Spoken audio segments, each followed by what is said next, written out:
Naka-ready na nga, Mare, yung mga gamit ng bebe ko. Yung mag-aaral na lang talaga ang hindi pa ready. Kita nyo naman, nakatutok na naman sa computer. Makikipag-trash-talk na naman yan sa rollbox.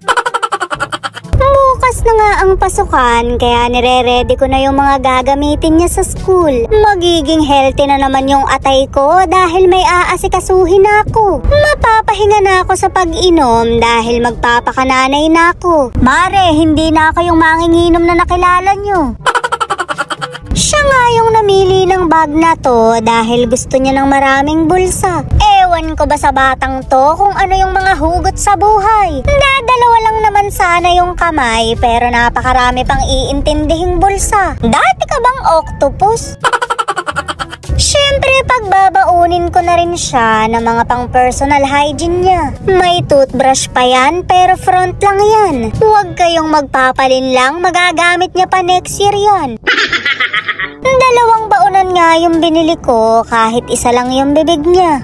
Ring malaki kasi, pwede sa mga ulam na sabaw. Sabaw din naman siya sa klase, kaya iteterno na natin. Eme lang, Mare, napakatalino kaya niyan. Biruin nyo, kabisado niya yung mga tong-tong-tong sahur. Nga yung lagayan ng sabaw at eto naman yung mas maliit na baunan. Para naman to sa mga ulam niyang piri-pirito lang. Mare, makukuntang na naman yung ulo ko sa pag-iisip ng araw-araw na menu. Wala pa naman akong ibang alam lutuin kundi itlog. O diba, napakarami kong lapis na binili. Masyado kasing hobby ng anak ko yung magtasa ng magtasa. Pagka naman binisita mo yung notebook, walang kasulat-sulat. Kaya naman mapupudpud na lang talaga yung kamay niya bago niya maubos to. Hindi naman sa pagmamayabang pero ganito yung pantasa niya. Di ba't napakaangas natin ng araw pagka may ganito tayo? Nakita niyo naman ang pagkakatulis, mas matulis pa sa kakilala mong pulis. Dahil ayaw na nga niya sa mga karton na pencil case, ito na yung binili ko. Tumatag kayo, Mare, at aangasan ko ulit kayo. Nakikita nyo ba yan? Tinutulak-tulak lang. Papayag ba naman ako na may kumabog sa anak ko?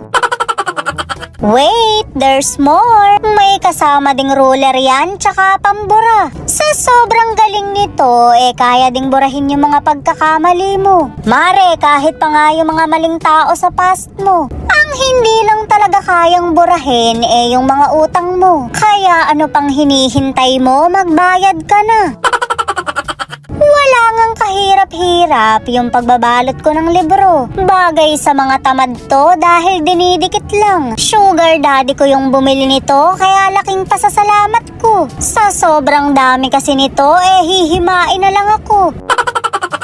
Natagpos ko na, Mare, nang hindi man lang ako pinawisan. Maaga nga kaming matutulog ngayon dahil may pasok na bukas. Kaso, Mare, mukhang cellphone pa rin yung estudyante ko. Pinaglulubay ko na nga siya at sumunod naman sa akin. Kaso, Mare, sa computer naman tumutok. Makikipag-trash talkan ka na naman, lumubay ka.